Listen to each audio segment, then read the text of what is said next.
청취자 여러분 안녕하십니까? 장원석입니다. 2018년 10월 24일 수요일 YTN 라디오 수도권 투데이를 시작합니다. 예스앱과 인터넷으로 국내외 곳곳에서 듣고 계신 여러분도 반갑습니다. 특수학교에서 발생하는 학생 인권 침해 사건이 끊이질 않고 있습니다. 최근에는 담임교사가 자신이 담당하는 학생을 상습적으로 폭행한 일이 드러났습니다. 제도적인 문제는 없는지 잠시 뒤 일부 투데이 포커스에서는 윤종술 전국 장애인 부모연대 대표 연결해서 관련 이야기를 나눠보겠습니다. 이어서 2부에서는 수도권 행정탐방 코너에서 서울시 소식, 여기는 출입처입니다에서는 경기도 소식을 차례로 전해드리겠습니다. 오늘은 일교차 큰 가운데 맑겠습니다. 미세먼지 농도는 전국이 보통 수준을 보이겠습니다. 서울 현재 기온 10.1도, 습도는 72%입니다. 오늘 낮 최고 기온은 서울 20도, 대전과 춘천이 19도, 대구와 광주 20도, 부산은 22도를 기록할 것으로 보입니다. YTN 라디오 수도권 투데이 1부 잠시 뒤에 출발합니다.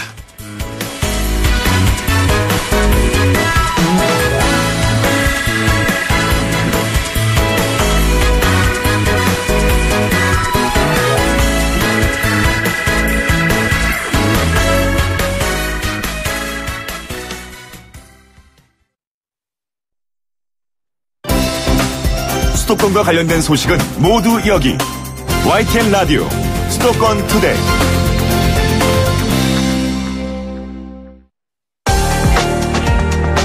투데이 포커스. 장애가 있는 학생을 대상으로 한 폭력 사건이 또 발생했습니다. 교사가 지적 장애 학생을 성폭행한 태백 미래학교 사건, 사회복무요원이 장애 학생을 폭행한 인강학교 사건 등 최근까지도 특수학교에서 불미스러운 사건이 끊이질 않고 있습니다. 이번에는 담임교사가 담당 학생을 상습적으로 폭행했습니다. 직접 폭행에 가담한 교사가 9명이고 방조한 교사가 3명이라고 경찰이 밝혔습니다.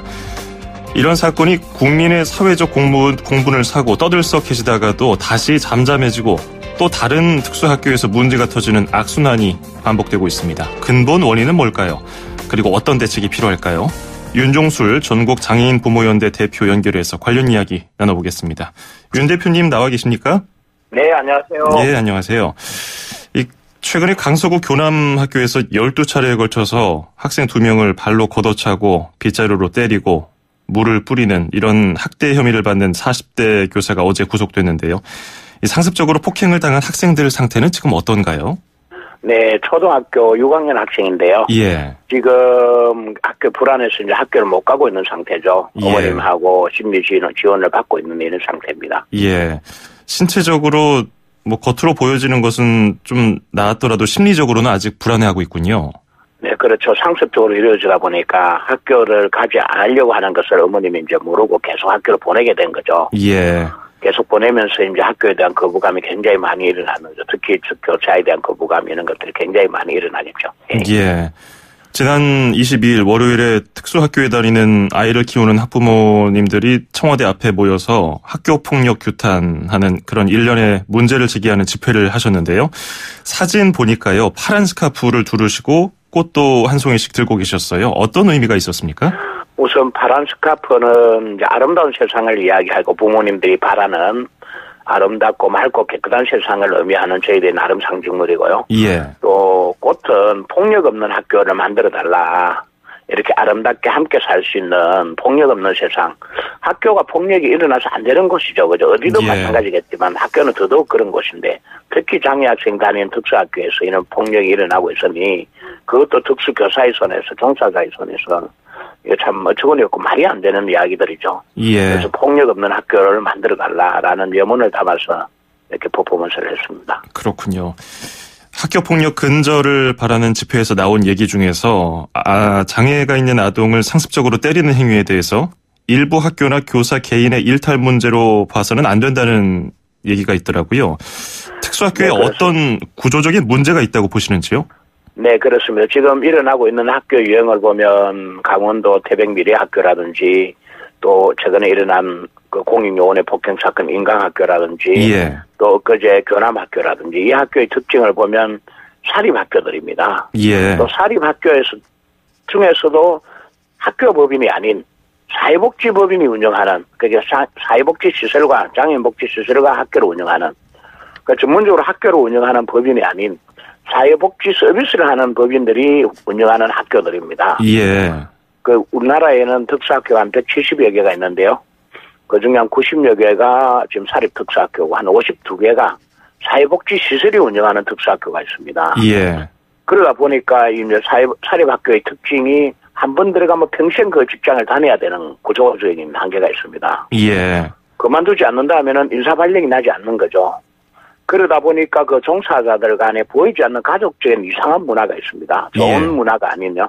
서로 방조하고 방관하고 서로 이렇게 감싸주는 좀 나쁜 일이 있어 서로 이해하는. 예를 들면 법적으로 뭐 아동보호법이나 모든 법에는 그 이런 구타나 이런 인권 침해가 보면 바로 신고하도록 의무화되어 있습니다. 예. 그 모든 종사자에 보는 순간 신고를 해야 되는데요. 이런 사립학교 같은 게 특징이 신고를 하게 되면 그 문화에서 왕따되기 때문에 결국 그만둬야 되는 상황이 발생하기 때문에 이런 목격을 하더라도 방조하고 방임하고 뭐 이런 구조가 계속 존재되는 거죠. 그러다 보니 그리고 이제 인사권도 사립학교의 특징이 가장 큰 특징은 교육청에서 예산을 지원하는데 교육부에서 다 지원합니다. 예. 근데 인사권은 사립학교에 있는 거죠. 예. 그 인사권이 예를 들어 공립학교 같은 경우는 교육감에게 또 교육장에 있어갖고 순환 보직을 하지 않습니까? 사립학교는 인사권조차도 예산을 다 주는데 최근에 일어나는 사립 유치원의 특징과 마찬 비슷한 특징이죠. 인사권이 다 있다 보니 특히 이런 경우에 징계를 막 내리죠. 교육청에 징계를 해라라고 이렇게 내리면 학교에 징계를 거부해버립니다. 재단에서. 예. 그러면 방법이 없습니다. 형사사건 같은 경우에는 이렇게 처벌을 당하면 법령에서 문제가 되지만 형사사건이 아닌 인권침해 사건, 대부분의 사건들은 징계조차 하지 않는 게 지금의 이 사립학교의 가장 큰 문제입니다. 그렇군요. 지금 여러 가지 중요한 문제를 지적해 주셨습니다. 일단 특수학교가 많은 분들은 그 공익적인 부분 때문에 정부에서 운영하고 있다고 생각을 하실 텐데 실제로는 사립학교가 굉장히 많고요. 사립도 다시 법인과 사회복지 단체에서 운영하는 그런 학교로 구분이 되는데 지금 문제가 발생한다고 지적해 주신 곳은 사회복지 재단에서 운영하는 특수학교에서 문제가 많이 발생한다 했는데 물론 이것이 전부 다 그런 건 아니고 일부에서 참 문제가 발생하고 있는 것이라는 그런 지적도 있습니다만은 교사가 퇴직할 때까지 한 학교에서만 근무하기 때문에 굉장히 폐쇄적인 여건이지 않습니까? 네, 그렇죠. 마지막에 지적해 주신 것이 교육청에서 직접 징계도 못한다는 얘기인데 방법이 없습니까? 그렇죠. 현행법으로는 교육청에서 권고만 하도록 되어 있고요. 예. 단위 학교에서 인사위원회를 열어서 징계를 하도록 규정하고 있습니다. 예.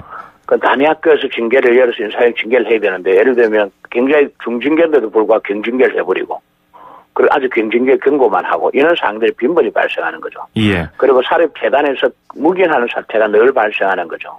그러면 인간학교 같은 경우에는 인간재단에서 이미 장애인 생활시설, 거주시설을 운영하고 있었습니다. 2년 반 전에 문제가 돼서 공익이사가 들어가고 난리가 난 재단입니다. 근데 공익이사 들어가 있는 조차도 지금도 그렇게 인간특수학교에서 또 다시 이런 인권 침해 사건, 폭력 사건이 발생한 거죠. 예. 고질적으로 집단으로 생활하는 사회복지 시설의 시스템 자체가 결국은 그 시스템 속에서 벗어나지 못하는 거죠. 이런 폭행이나 이런 거 자유롭지 못한 겁니다. 그러면 그런 인간학교 포함해서 예전에 뭐 폭력 사태 그리고 성폭행 사건 이런 것들이 발생한 학교들에서 진상규명이라든지 처벌 같은 후속 조치가 제대로 이루어지지 않고 있는 겁니까? 그렇죠. 이제 진상규명과 구속은 사실은 뭐 태백미래학교 사건이 일어난 지가 얼마 되지 않지 않습니까? 그래서 8, 9월 달에 전국적으로 성폭력에 대한 전국 실태 조사를 진행했습니다. 예. 전국 특수학교 모두 다 진행해서. 그런데 지금 견암학교나 인간학교는 양호로 나온 거죠. 인권 실태 조사를 했는데 불구하고 또 양호로 등장한 학교입니다.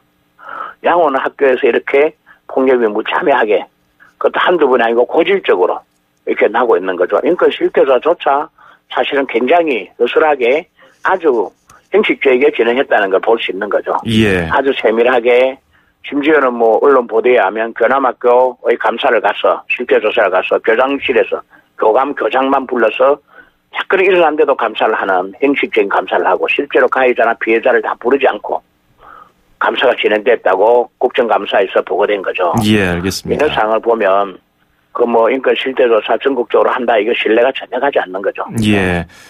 그 특수학교의 경우는 그래도 다른 어느 곳보다도 장애 아동에 대해서 이해가 높고 교육에 있어서 전문성이 있다고 좀 추측이 되는데도 이렇게 폭력 사건 같은 인권 침해 사건이 발생하는 이후 단순히 그런 교육청에서 징계를 직접적으로 못하고 사립학교의 특성 때문에 좀 폐쇄적인 여건이 되는 그 두 가지 측면 때문이라고 생각을 하시는지요? 아니면 다른 문제가 또 있다고 다른 보시는지요? 여러 가지 문제들이 잠복하고 있습니다. 예. 사실은 우리나라 교사의 양성 과정에 보면 인권 감수성이라는 교육 자체가 사실 하지 않고 있습니다. 예컨대 예. 특수교사를 양성하면 대학에서 그 특수교사에게 인권의 감수성, 인권의 중요성, 물론 장애 인권만 아니고 여러 가지 인권이 존재하는 거죠. 여성의 인권, 다문화 등등 많은 인권이 존재하는데요. 예.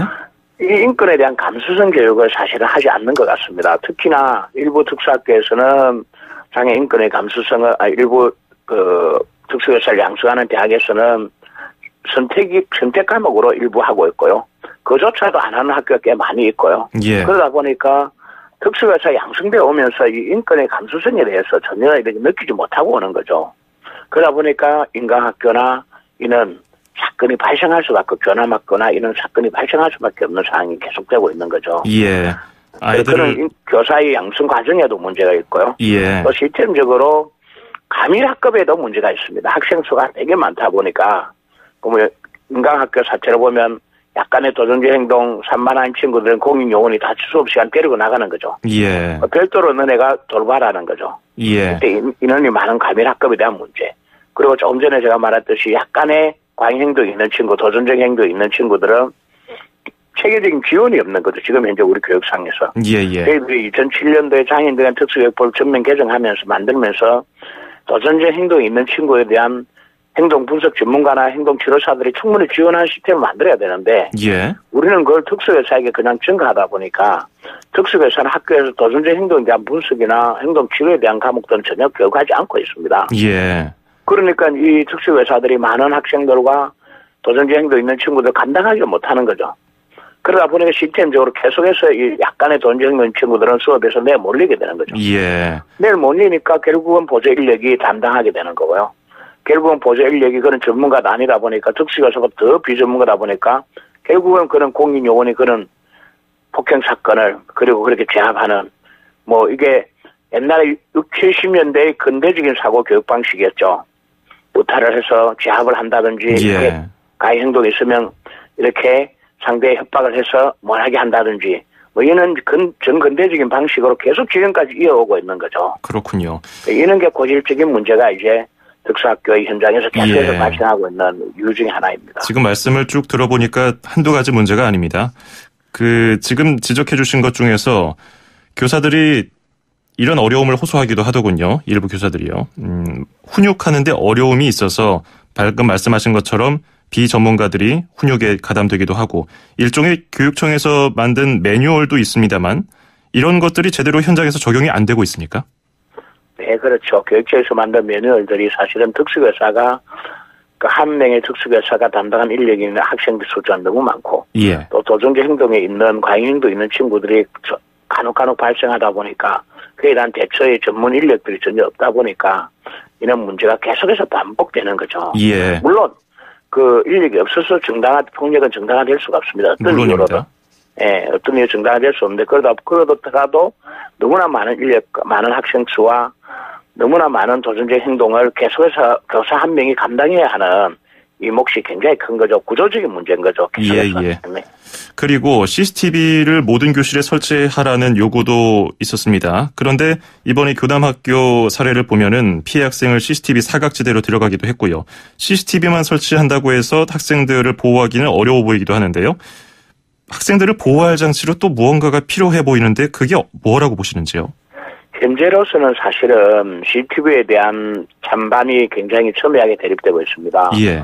뭐 CCTV 찬성하시는 부모님들은 지금 현재 이런 폭력 사건을 보면 더 이상은 폭력에서 예방해야 되는 유일한 대안이 아니냐 CCTV가. 예. 물론 인권 교육이나 다방대로 종사자들의 인권 감수성 교육을 시켜서 근본적인 문제를 해결해야 된다라는 것은 굉장히 먼 곳에 있고요. 예. 가까운 곳에는 일단 CCTV를 설치해서 신뢰를 받고 일단 교육 현장에 우리 아이들이 안심하게 보내자라는 부모들의 욕구가 있고요. 이번에도 드러난 것이 CCTV를 통해서 사건이 발생한 것이 드러났으니까요.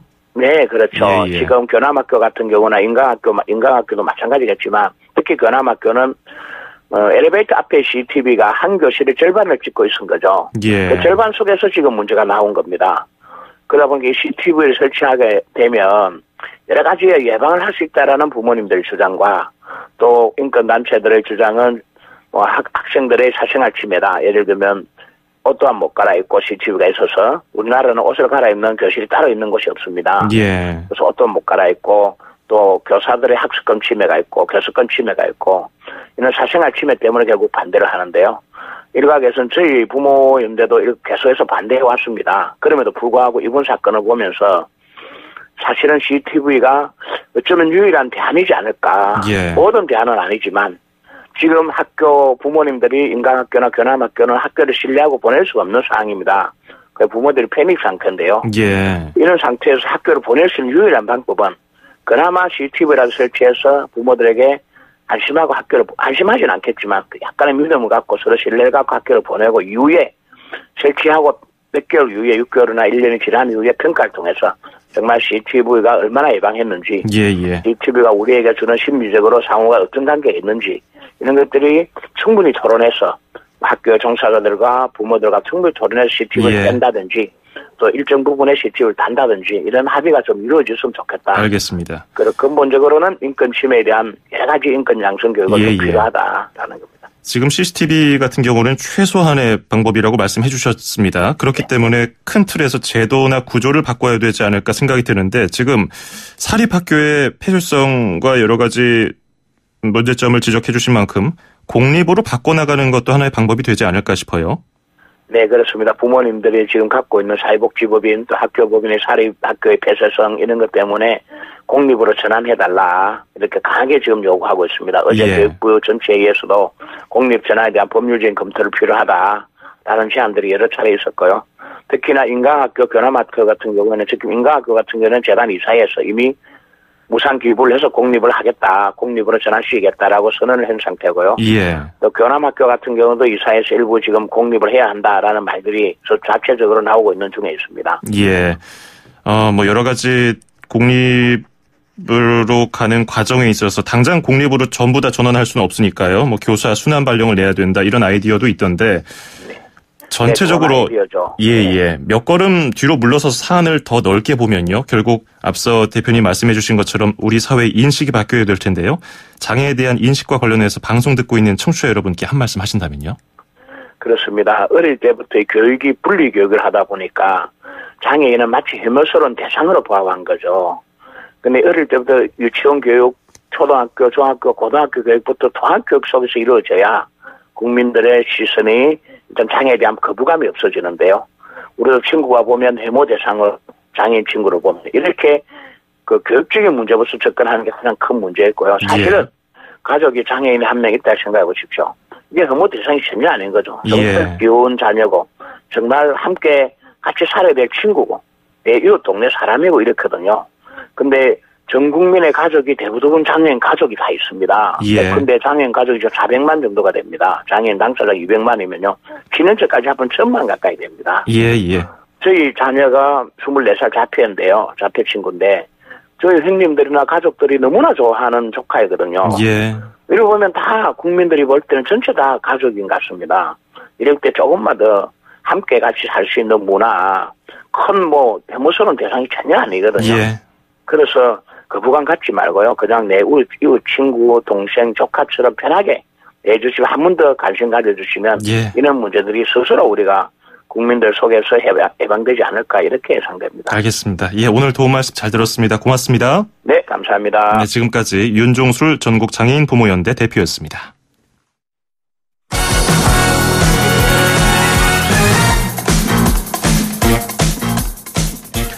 수도권 뉴스 브리핑입니다. 공직선거법 위반 혐의로 고발된 이재명 경기지사가 다음 주 경찰에 나와서 조사를 받을 것으로 보입니다. 이 지사 측은 이르면 29일 늦어도 이달 안에 출석하기 위해서 날짜를 조율하고 있다고 밝혔습니다. 이 지사는 경찰에서 여배우 스캔들과 친형 강제 입원 의혹, 제3자 뇌물죄 등을 조사받게 됩니다. 경기 성남중원경찰서는 정치자금법 위반 혐의를 받는 은수미 성남시장을 기소 의견으로 검찰에 넘겼습니다. 경찰은 은 시장이 지난 2016년부터 1년 동안 성남 지역 조폭 출신 사업가 이모 씨로부터 운전기사와 차량 유죄비 등을 지원받은 것으로 보고 있습니다. 은 시장은 조사 과정에서 운전기사가 자원봉사하는 것으로 알았다며 혐의를 부인했습니다.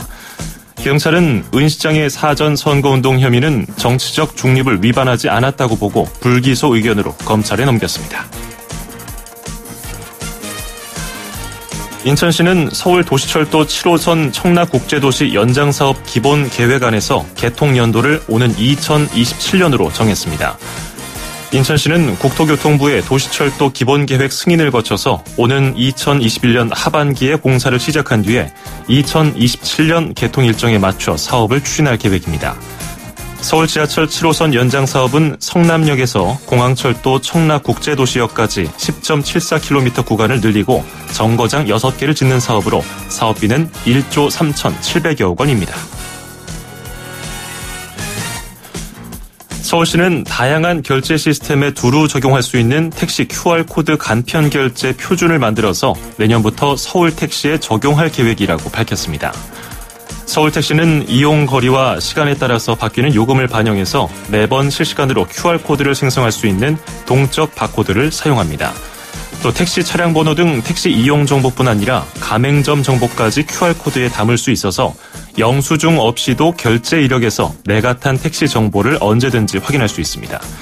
특히 중국 관광객의 편의를 위해서 중국의 QR코드 기반 모바일 페이 사업자인 알리페이도 동참하게 됐습니다. 인천광역시는 올해 도시재생 뉴딜 사업에 뽑힌 5개 지역 가운데 활성화 계획 수립이 필요한 4곳을 대상으로 선도 지역 지정을 위해 지역 주민의 의견을 듣기로 했습니다.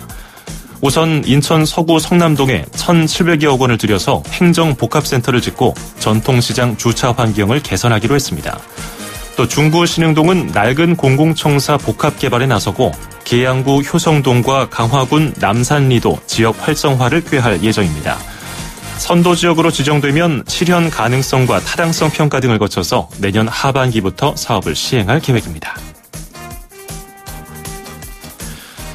경기도 내에서 매년 만여 대씩의 불법 방치 차량이 발생하고 소유주가 불명확한 이른바 대포차도 1,000대 넘게 적발되는 것으로 나타났습니다.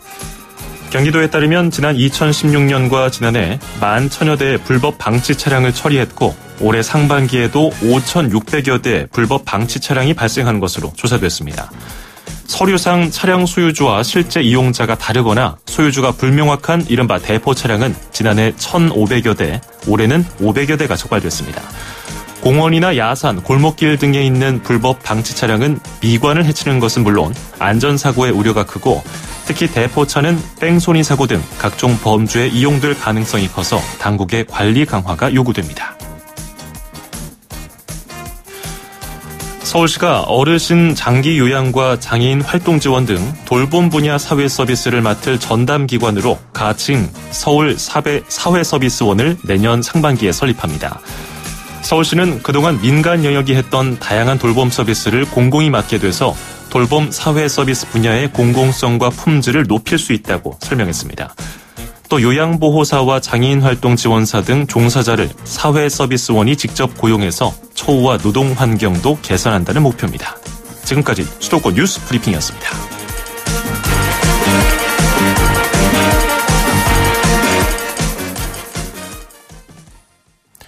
네, 조금 전에 들어온 속보 전해드리겠습니다. 김동연 경제부총리가 조금 전에 일자리 대책을 발표했는데요. 일자리를 앞으로 5만 9천 개 만들고요. 유류세를 한시적으로 인하하고 맞춤형 일자리에는 15조 원의 금융 지원을 한다는 내용을 발표했습니다. 김동연 경제부총리의 일자리 대책 관련 자세한 내용은 이어지는 뉴스에서 다시 한번 전해드리도록 하겠습니다. 자, YTN 라디오 1부는 여기서 마무리하고요. 수도권 투데이 1부 여기서 마무리하고요. 잠시 뒤 2부에서 뵙겠습니다. 2,500만 수도권 청취자를 위한 모든 소식이 한자리에 YTN 뉴스 FM 수도권 투데이. 2,500만 수도권 청취자와 함께하는 YTN 라디오 수도권 투데이 듣고 계십니다. 저는 아나운서 장원석입니다. 2부에서는 수도권 행정탐방 서울시 소식, 여기는 출입처입니다에서는 경기도 소식을 전해드리겠습니다. 2분 뒤에 이어가죠.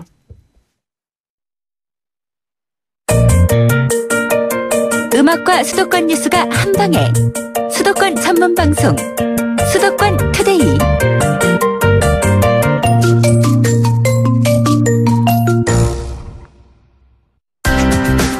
서울, 경기, 인천 찍고 수도권 정부의 핵심이 바로 여기에 수도권 행정탐방. 예, 수도권 행정탐방 서울시 소식 계속해서 알아보겠습니다. 이번 주 금요일부터 서울시 정책에 대해서 제안하고 논의하는 2018 함께 서울 정책 박람회가 개최된다고 합니다. 슬로건이 말하는 대로 바라는 대로라고 합니다. 2018 함께 서울 정책 박람회 이재흥 총감독 연결해서 관련 내용 알아보겠습니다. 감독님 안녕하세요. 네, 안녕하십니까. 예, 이번 정책 박람회가 어떤 행사인지 소개 좀 부탁드리겠습니다. 네, 말씀하신 대로 정책 박람회는 시민들이 좀 자유롭게 공공정책에 대해서 토론도 하시고요. 또 다양한 체험이라든지 직접 의사결정권자인 시장님이나 국장, 실장들과 함께 정책에 대해서 제안도 하시고 또 궁금사항은 물어보실 수도 있는 그런 열린 장입니다. 예, 직접 참여할 수 있는 그런 열린 장. 역대 네. 정책 박람회와 차별되는 점이 뭐 이런 것도 포함될 것 같은데요. 특히 또 다른 점이 있습니까? 네, 가장 먼저는 저희가 장소를 좀 옮겼습니다. 예. 그동안에는 이제 시청 앞 넓은 광장에서 진행을 해왔는데요. 그에 대한 장점은 뭐 접근성도 용이하고 뭐 다양한 넓은 연출이 가능했었어요. 예. 하지만 아무래도 이게 시민들이 깊이 있게 좀 토론을 하시거나 언급드렸던 정책 결정권자들과 이렇게 소통을 하시기는 좀 어려움들이 있었습니다. 예. 그런 어려움 때문에 그 서울시가 불광역 인근에 한 3만 평 되는 대지에 조성한 서울혁신파크라는 공간이 있거든요. 예. 예, 거기에 다양한 정책기관이나 시민 참여를 지원하는 기관들도 마침 또 들어와 있고 공간도 굉장히 다채롭게 넓어서 저희가 이쪽으로 옮겨서 진행을 하게 되었습니다. 예. 그동안에는 시청으로 시민들이 찾아가서 얘기를 하는 거였는데 이번에는 서울시가 다른 시민들을 찾아가는 반대로 네네. 바뀐 그런 모습을 볼 수 있네요. 네. 그러면 이렇게 바뀐 정책 박람회 프로그램에는 뭐가 있습니까? 네, 뭐 가장 먼저 대표적인 프로그램으로는 정책 포럼이 있습니다. 예. 네. 각 분야 이제 중요한 정책에 대해서 전문가들이나 아니면 또 이 정책을 먼저 연구해 오신 뭐 시민 그룹들이 다양한 일반 참가자들과 함께 토론하고 또 정리된 내용을 서울시에게 제안하는 그런 보조 장치라고 할 수 있고요. 예. 이 외에도 뭐 정책 워크숍이라든지 다양한 이제 정책과 관련된 시민들의 제안을 돕는 그런 도구들이 준비되어 있습니다. 예. 네. 근데 올해는 좀 더 강조한 것이 아무래도 정책은 좀 어려울 수밖에 없잖아요, 일반 시민들께. 예. 그래서 그 정책에 대해서 좀 쉽게 인지도가 있으신 셀럽분들을 좀 모시고 함께 토크 형식으로 저희가 풀어내는 그런 행사를 먼저 마련을 했어요. 예. 대표적인 분이 저희 신대철 선생님, 바른음원협동조합 이사장이시죠. 예. 예, 그리고 박주민 국회의원, 이런 분들을 몇 분 모시고 좀 캐주얼하게 토크를 할 수 있는 시간도 준비했습니다. 예. 마지막으로는 가장 중요한 이제 박원순 시장님이 한 10시간 정도 저희 행사에 머무르시면서 대도서관이라고 요즘에 가장 핫한 유튜버 분하고 이렇게 온오프라인에서 생방송을 하면서 시민들과 토론을 하는 그런 행사도 마련을 했습니다. 예, 시민들과 소통하기 위해서 여러 가지 프로그램 마련하신 것 같은데 행사 일정 네네. 좀 소개해 주시죠. 네네. 언급하신 대로 10월 26일, 27일 금토일 양일간 개최됩니다. 네, 금요일은 오후 1시부터 저녁 10시까지 진행이 되고요. 예. 토요일은 오전 11시부터 저녁 6시까지 불광역 위치해 있는 서울혁신파크로 오시면 되고요. 자세한 내용은 인터넷에서 함께 서울 정책박람회를 검색하시면 또 참가 신청이라든지 여러 안내를 받으실 수 있을 것 같아요. 예, 퇴근하시고도 참여를 하실 수 있겠네요. 금요일은 저녁 10시까지 하니까. 네. 이런 정책이라든가 혹은 뭐 시청의 시정과 관련된 이야기를 한다는 것이 사실 오래전부터 우리 인식에서는 좀 딱딱하고 재미없고 어렵고 이런 인식이 강하잖아요. 그렇기 때문에 참여를 주저하는 분들도 계실 것 같은데 뭐 이번에 서울시에서 그것을 해소하려고 많은 노력을 하셨습니다마는 그래도 좀 가도 될까? 이렇게 고민하는 분들을 위해서 한 말씀 해주신다면요. 네. 말씀하신 것처럼 정책은 우리 삶을 결정하는 굉장히 중요한 것임에도 불구하고 좀 어렵습니다. 예. 특히나 아시겠지만 올해는 또 지자체장님들이 모두 새로 당선이 되시면서 민선 7기 전체를 결정하는 중요한 공약 정책들이 많이 만들어졌어요. 예. 그래서 이 부분을 많은 분들 아직 잘 모르시기 때문에 와서 좀 들어도 보시고 다양한 제안해 주시면 좋겠는데요. 특히 이제 서울시 같은 경우에는 앞으로 이런 그 시민들이 제안하시면 그게 바로 정책이 되는 그런 경로를 더 강화하고 싶어 하시는 게 이번 민선 7기의 핵심입니다. 예. 그래서 내가 설사 기존 정책을 잘 모른다 할지라도 이번 정책박람회 같은데 현장에 오셔서 직접 제안하시거나 꼭 이게 아니라도 저희가 온라인 플랫폼도 있습니다. 그래서 여기 의견 남겨주시면 바로 정책화할 수 있도록 최선을 다할 예정입니다. 그렇군요. 이 부분에 많이 참여해 주시면 좋을 것 같아요. 예. 이것도 궁금해요. 박원순 서울시장이 정책 바리스타로 등장을 한다고 제가 얼핏 들었거든요. 그래서 무슨 박브레스 유? 이렇게 패러디를 한 것 같은데 그런 프로그램도 있다고 하는 그건 어떤 겁니까? 박원순 서울시장이 어떤 바리스타로 한다는 겁니까? 네. 그건 깜짝 등장 예정이셨는데. 네. 잠깐 예고를 드리면, 그 커피 전문점에 가서 이렇게 저희가 주문을 하는 것처럼. 행사장에 이렇게 카페를 만들어 놓고, 음료와 함께 정책을 주문을 하시면. 네. 저희가 음료도 드리고, 정책에 대해서 접수하면서 피드백도 드릴 예정이거든요. 알겠습니다. 이제 박원순 시장님을 비롯해서 몇몇 분들이 그걸 응대하는 이제 바리스타로 직접 이렇게 좀 응대도 하시고 커피도 제공해드릴 예정이에요. 알겠습니다. 깜짝 등장인데 제가 미리 언지를 해가지고 또 김새신 거 아닌가 모르겠네요. 아닙니다. 많은 분들 깜짝 놀라실 것 같아요. 오늘 말씀 여기까지 듣죠. 고맙습니다. 네, 감사합니다. 지금까지 2018 함께 서울 정책박람회 이재흥 총감독이었습니다. 출입처 기자들의 수첩을 살짝. 가장 빠른 수도권 소식을 전해드립니다. 여기는 출입처입니다. 네, 계속해서 경기도 소식 알아보겠습니다. YTN 김학무 기자가 연결돼 있습니다. 안녕하세요. 네, 김학무입니다. 예, 국정감사철인데요. 경기도청에 대한 국감 진행도 지난주에 됐는데 분위기 어땠습니까? 네, 지난주 금요일에 국회 행정안전위원회가 경기도에 대한 국정감사를 실시했는데요. 예상과 달리 비교적 차분하게 진행됐습니다. 당초에는 이재명 지사에 대한 여배우 스캔들이나 친형 관련 또 조폭 연루설 등으로 도정보다는 지사 개인사로 국감이 시끄럽지 않을까 우려했었는데 이런 내용의 질의는 일부에 그쳤습니다. 일부 야당 의원들이 이 부분에 대해서 질의를 하기는 했지만 오히려 이 지사가 해명할 수 있는 기회가 됐다는 분석이 많았고요. 스캔들 관련 녹취를 틀겠다는 으름장도 있었는데 실행까지는 되지 않아서 파행까지는 되지 않고 진행됐습니다. 그렇군요. 한마디로 이 지사가 판정승했다는 말도 나오는데요. 국감 전인 지난주에 이 지사가 병원에서 신체 검증을 전격적으로 해서 논란을 잠재운 것도 도움이 됐다는 얘기가 있습니다. 예, 조금 전에 수도권 뉴스브리핑에서도 잠깐 언급을 해드렸는데 이재명 지사 어쨌든 여배우 스캔들 아직 끝난 내용은 아니라서요. 다음 주에 이 지사가 경찰에 출석하죠? 네, 이재명 지사가 다음 주에 여배우 스캔들에 대해 조사하고 있는 성남 분당경찰서에 출석할 것으로 보입니다. 예. 피고발인 신분으로 조사를 받는 건데요. 이르면 다음 주 월요일이나 늦어도 이달 말인 수요일까지는 출석한다고 합니다. 예. 이 지사가 경찰에 출석하면 우선 바른미래당 등이 제기한 여배우 스캔들에 대해 조사받게 되는데요.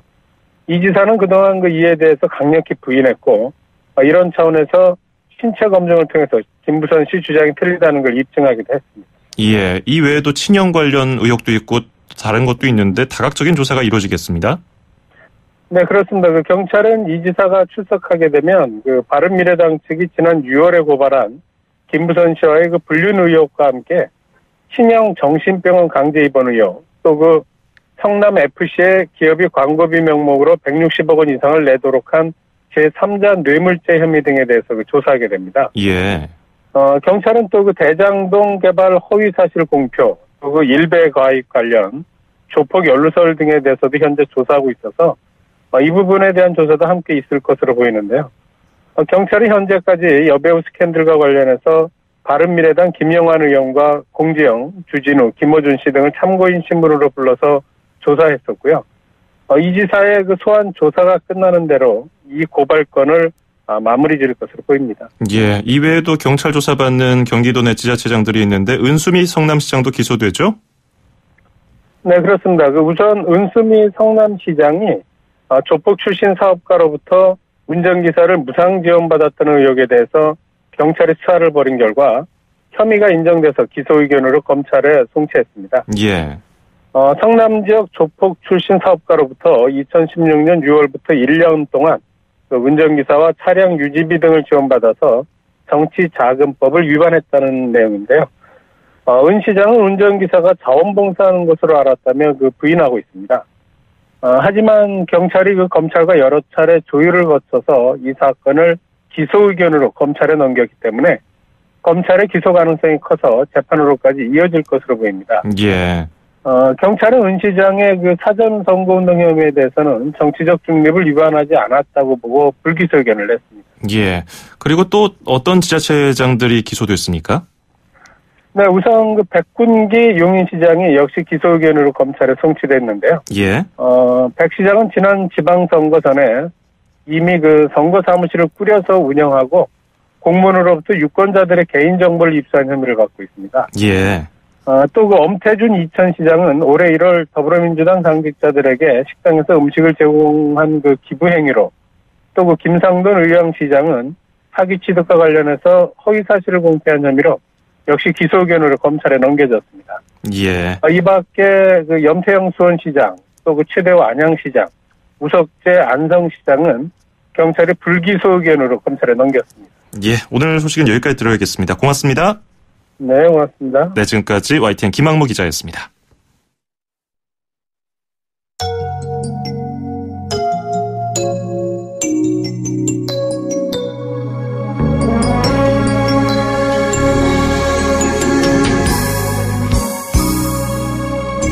이제 난 혼자서 10월 24일 수요일 YTN 라디오 수도권 투데이 마치겠습니다. 끝으로 노이즈가 부른 오늘은 너를 띄워드리면서 인사드리겠습니다. 일교차 큰 건조한 날씨가 이어진다고 합니다. 잠시 뒤 박화영, 박현식 캐스터가 전하는 56분 날씨와 교통도 귀 기울여 주시고요. 저는 내일 아침 9시 10분에 뵙겠습니다. 장원석이었습니다. 고맙습니다. 돌아오지 않겠지.